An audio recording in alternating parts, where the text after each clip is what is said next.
ጤና ይስጥልኝ የተወደዳችሁና የተከበራችሁ የምናሉሽ ረታ ኢንተርቴይንመንት ተከታታዮቻችን በሙሉ እንዴት ቆያችሁልን?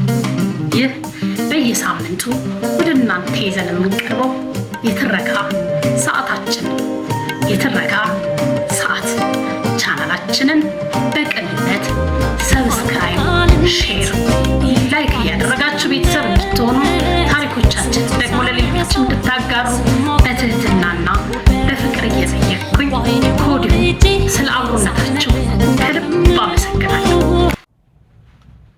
ያልተነበበው አንባቢ አቶ ነጋሽ ባልቻ፣ ጸሐፊ አንዱዓለም አራጌ። በትረካ አዘጋጅቼ ያቀረብኩላችሁ ምናሉሽ ረታ። ያልተነበበው አንባቢ ክፍል 38። ግቢውም መብራት አልነበረውምና ከመብራት ኃይል መስሪያ ቤት ጋር ተነጋግሬ እንዲበራ ሆነ። ብዙ ጊዜ ሰዎች ለኪዳን ሲሄዱ ይቸገሩ ነበርና እርሱንም መቅረብ ተቻለ። ሌላው ከቅዳሴ በኋላ ማረፊያ ምንም ቦታ አልነበረው። ሰው ከውጭ መጥቶም ማረፊያ አልነበረው። አንድ ቀን ሴቶች ድንጋይ እየተሸከሙ ሲመጡ ተመለከትኩ። ሁኔታውም በጣም አሳዘነኝ። ለሁሉም ማረፊያ የሚሆን አግዳሚ ወንበር ለምን አንሰራም በማለት በባለሙያ ካስለካው በኋላ ለወንዶች ለብቻ ለሴቶቹ ለብቻ በአጠቃላይ ለ600 ሰው ማረፊያ የሚሆን የመናፈሻ ወንበር አሰራ። ሰዎች ለቅዳሴም ለቀብርም እንዲሁም ለማስታረቅና ተማሪዎችን ለጥናት ሲሄዱ በዚያ ያርፋሉ። ጥላ ቦታ በመሆኑ የደከመውም ሰው በዚያ ያርፋል። ሁሉም ይመረቃል። ሌላው አጥሩና የመግቢያ በሩ ጥሩ አልነበረም። የመግቢያ በሩን አፍርሼ በጥሩ ሁኔታ እንዲሰራ አደረግኩ። የዚህ መጽሐፍ ደራሲ ከአቶ ነጋሽ ጋር አብሮ በተዘዋወረበት ወቅት እንዳስተዋለው የተሰራው ከፍ ያለ የውጭ በር የቤተ ክርስቲያኑ ግርማ ሞገስ የሆነ እንደሆነም አስተውሏል። በጣም የታወቀ ዩኒቨርሲቲ በርም ይመስላል። እንዲህም ባለኝ ተሰሚነት እድሮች ማረፊያ ቤት አልነበራቸውም እና ሜዳ ላይ ከሚቀመጡ ለምን አንድ ነገር አላደርግላቸውም በሚል ሀሳብ በመነሳት ለቤተ ክርስቲያኑ አስተዳዳሪ ጥያቄ አቅርቤ እነርሱ አንተ ከሆነ ብለው ለእድሩ የሚሆን ቦታ ሰጧቸው። በዚያም ላይ ቤት ሰርተው እየተጠቀሙበት ነው። በደርግ ጊዜ በ1970ዎቹ መጀመሪያ የማውቀው ቤተ ክርስቲያን ፈርሶ ሲሰራ ከእኔስ የሚጠበቀው አስተዋጽኦ ምንድን ነው ብዬ ኮሚቴዎችን ጠየቁ። በወቅቱም ደርግ መሰብሰቢያ አዳራሽ አደርጓለሁ ብሏል የሚል ነገር ስለነበር ፓትርያርኩ አቡነ ተክለ ሃይማኖት ልጆቼ ቶሎ ብላችሁ ጨርሱት፣ ሌላ ነገር ታስቡበታል ስላሉ በጥድፊያ ተሰርቶ ጽላቱ እንዲገባ ተደረገ። ኮሚቴዎችም የሚሰሩትን ነገሮች ዝርዝር ሲነግሩኝ ከዝርዝር ውስጥ ሁሌም አገልግሎት የሚሰጠው ደወል ነው ብዬ ደወሉን ለመግዛት ተስማማ። ወቅቱ ከኔ የተሻሉ ባለሀብቶች ነበሩ። ቢሆንም እድሉ እንዲያመልጠኝ አልፈለኩም። ወቅቱ 10,000 ብር በጣም ትልቅ ገንዘብ ነበር። 10,000 ብር ገዛው። የምፈልገው ስለሆነልኝ በጣም ተደሰትኩ። ትልቅ ደወል ነው። አሁን ድረስ ግልጋሎት ሲሰጥ ሲደወል ስሰማ በጣም እደሰታለሁ። በዚህ መጽሐፍ ዝግጅት ሂደት ውስጥ የገጠመኝ አንዱና ትልቁ ችግር ባለታሪካችን ነጋሽ ባልቻ በተለያዩ መስኮች ያበረከቷቸውን ማህበራዊ፣ መንፈሳዊ አገልግሎቶች በሚመለከት ለመናገር ፍላጎት ማጣቱ ነው። በግድ ተገፋፍቶ እንዲናገር ሲደረግ ደግሞ አስተዋጽኦውን በጣም የማይጠቅምና ዝቅተኛ አድርጎ ማቅረቡ ነው። ከእምነት ጋር በተያያዘ ያደረጋቸውን አበርክቶች በጥልቅ አንዳንዶቹን ከመግለጽ ውጪ ብዙዎቹን እንዲሁ አቅልሎ በማለፍ ትቷቸው አቶ ወንድሙ አማረ ስለ አቶ ነጋሽ ምስክርነት ሲሰጡ እርሱ ስለ ስራው መናገር ባይወድም አቶ ነጋሽ ለቤተ ክርስቲያን በተጠየቀበት ሁሉ በመድረስና ቤተ ክርስቲያኖችን በማስዋብ ቁጥር 1 ቢባል ፈጽሞ ማጋነን አይደለም ሲል አበርክቶ ገልጾልኛል። ምዕራፍ 13 በሙዚቃና ነጋሽ ባልቻ። በዓለም የስልጣኔ ታሪክ ውስጥ ከጥንት እስከ አለንበት ዘመን ድረስ ሙዚቃ ለሰው ልጅ ሁለንተናዊ ልማት ከፍ ያለ አበርክቶ እንዳለው ለመረዳት አያዳግትም። ፈጣሪን ለማመስገን ተፈጥሮንና ስልጣኔን ለማወደስ ፍቅርና ጥላቻን በአጠቃላይ ሰው ልጅ ሁለንተናዊ መስተጋብርን ለመግለጽ ለመቅረጽና ለማጣፈጥ ትልቅ መሳሪያ ስለመሆኑ መስማማት ይቻላል። ቀደምት የሀገራችን ነገስታት በተለየ ሁኔታ ትምህርትን በማስፋፋት የሚታወቁት አፄ ኃይለ ሥላሴ የሙዚቃ ትምህርትን ከፍ ያለ ጠቀሜታ እንዳለው የተረዱ ይመስላል። ስለዚህም ነው በኢትዮጵያው የሙዚቃ ሊቅ ቅዱስ ያሬድ ስም የሙዚቃ ትምህርት ቤት ሰኔ 30 ቀን 1962 ዓ.ም እንዲከፈት ያደረጉት። በወቅቱ ነጋሽ ባልቻ የድህነትን ድሮች በጣጥሶ መርካቶ አይነግቡ ሆኖ ነጋዴዎች ተርታ መሰለፍ የጀመረበት ጊዜ ሲሆን ዝናውም ወደ የወላጆቹ የትውልድ አካባቢዎች መውጣት የጀመረበት ጊዜ ነበር።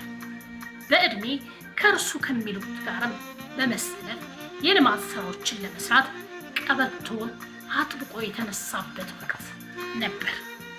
እንደ ቀትር ፀሐይ በደመቀ ህይወት ውስጥ እየኖሩ አጠገባቸው እንደ ኮረብታ የተቆለሉ ችግሮችን ለማስተዋል የማይችሉ አያሌ ሰዎች በሞሉባት ዓለም በእጦት ጨለማ ውስጥ የሚዳብሱ ጥቂት የተለያዩ ችግሮችን ብቻ ሳይሆን መፍቻ ቁልፎቻቸውን አጥርተው የሚያዩበት አይነ ልቦና ባለቤቶች ሆነው እናገኛቸዋለን። ስራዎቻቸው በግል ህይወታቸው ላይ ብቻ ሳይሆን በብዙሃን ህይወት ላይ ጭምር ብርሃን ፈንጥቀው ያልፋሉ። መደበኛ ትምህርት በተጠና መንገድ የሰው ልጅ የእውቀትን አድማስ እንዲሰፋና ነገሮችን የሚያይባቸው ማዕዘኖች እንዲበራከቱ ብሎም አእምሮን ለመሳልና ስብዕናውን ለመግራት እንደሚረዳ እሙን ነው። ይሁን እንጂ ከተለመደ የዘመናዊ ትምህርት ምህዋር ውጪ ያለፉና በዘመናቸው በመደበኛ ትምህርት ብዙም ስኬት ማስመዝገብ እንዳልቻሉ ዓለም የተስማማባቸው ሰዎች የሰው ልጅ ህይወት የሚለውጡ ድንቅ ተግባሮችን ከውነው ሲያልፉ ይስተዋላል። ህይወት የትግል መድረክ ነች። ትግሉ የሚካሄደው ትምህርት ቤት ውስጥ ብቻም አይደለም። ትግል ባለበት ሁሉ ትምህርት አለ።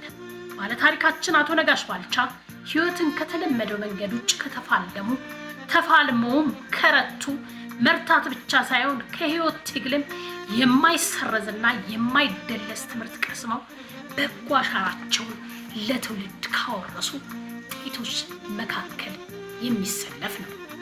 በዚህ ያልተነበበ አንባቢ በሚል ርዕስ በቀረበው መጽሐፍ የተለያዩ ክፍሎች ውስጥ እንደተገለጸው ባለታሪካችን ገና በለጋ ዕድሜው የእጦት ጨለማ ቢከበው ከጥልቁ ንባብ የሚፈስ የእውቀት ብርሃንና ህይወትን ለማሸነፍ ከተፋለመባቸው አውደ ግንባሮች በቀሰመው ልብ የከበበውን የችጋር ጨለማ ጠራርጎ ማስወገድ ከመቻሉም በላይ ሌሎች እርሱ ባለፈበት የፈተና ጉራንጉር ውስጥ እንዳይወድቁ መንገዳቸውን አብርቶ የሚያሳይ ችቦ ያለመታበይና ያለመሰሰት አብርቶላቸዋል። አቶ ነጋሽ በ1960ዎቹ መጀመሪያ በህፃናት ልብስ ስራ ላይ በሰፊው ተሰማርቶ ዕቃ ለማምጣት ወደ አስመራ ጎራ ከማለቱ በስተቀር ወደ ሌሎች ሀገራት በመዝለቅ ሰፊ ልምድ እንዲቀስም የሚያስችለው አጋጣሚ አልነበረውም። ይሁን እንጂ የነጋሽ የማይቋረጥ ንባብ የቀረውን ዓለምና ዘመናዊነትን የሚያይበት መስኮት ሆኖት ነበር ማለት ይቻላል። በሌላ በኩል በ1960ዎቹ ኢትዮጵያ በብዙ መስኮች ዘመናዊነትን ለማዋለድ የምትጥር ቢሆንም ለረጅም ዘመናት የዘለቀው ኋላ ቀር አስተሳሰብ ግን በከፍተኛ ሁኔታ እንዳጎበጣት ከተለያዩ ምንጮች ለመረዳት ይቻላል። ከፍ ብለን እንዳየነው አፄ ኃይለ ሥላሴ የሙዚቃ ትምህርት ቤት በመክፈት ለሙዚቃ ያላቸውን ክብር ማሳየታቸው ሙዚቃና ሙዚቀኛነት ከተለመደው አሉታዊ አተያይ ውጪ የሚያይና የሚያበረታታ ሳይሆን አልቀረም። ለዚህም ይመስላል በዘመኑ የግል ባንዶች መቋቋምና የሸክላ ስራ ህትመት እየተስፋፋ። ያም ሆኖ ግን በዚያ ዘመኗ ኢትዮጵያ ተንሰራፍቶ የነበረው ሙዚቃ ላይ አጥልቶ የነበረው አሉታዊ ጥላ በሙላት ተገፎ ነበር ለማለት አያስደፍርም። ሆኖም በዘመኑ ከነበረ የአስተሳሰብ እስር ቤት ሰብረው በመውጣት የሙዚቃውን ኢንዱስትሪ የሚቀላቀሉ የአቶ ነጋሽ ባልቻ አይነት ጥቂቶች አልነበሩም ማለትም አይደለም። ቀደም ብለን እንዳየነው በ1962 ዓ.ም አፄ ኃይለ ሥላሴ የቅዱስ ያሬድ የሙዚቃ ትምህርት ቤትን ስራ ካስጀመሩ በኋላ የሙዚቃ ኢንዱስትሪው እየተነቃቃ እንደመጣ አቶ አስራት ዋሬ ያወሳል። አቶ አስራት እንደሚያስታውሰው የግሩንዲንግ የተባሉ ግለሰብ ሙዚቀኞችን ስራዎች በሪል ቴፕ እየቀረጸ ሰዎች እንዲሰሙት በማድረግ የራሱን አስተዋጽኦ የሚያበረክትበት ሁኔታም ነበር። ጥቂት ዘግየት ብሎ ፊሊፕስ ሸክላ ካሴቶችን ያሳተም የነበረ ቢሆንም ሙዚቃን በካሴት ማሳተም የጀመሩት የታንጎ ሙዚቃ ቤት ባለቤት አቶ አሊ ታንጎ ሳይሆኑ እንደማይቀሩ አቶ አስራት ዋሬ ይገልጻል። ምናልባት በካሴት ከወጡ ቀደምት ስራዎች መካከል የውብሸት ፍስሐና የአስቴር አወቀ ስራዎች ቀዳሚ ስራ ሳይሆኑ አይቀርም ይለናል በትውስታው አቶ አስራት ዋሬ። ጸሐፊያችን አንዷለም አራጌ ያዘጋጀልን ለዛሬ ይህን ይመስል ነበረ። በቀጣይ ሌላኛውን ክፍል ይዘን እስክንገናኝ ቸር ቆዩልን እያልን ቻናላችንን እንደተለመደው ሰብስክራይብ፣ ላይክ፣ ሼር እያደረጋችሁ የጀግኖቻችንን ታሪክ ለሌሎች እንድታጋሩ በፍቅርና በትህትና እንጠይቃለን። ቸር ቆዩልን።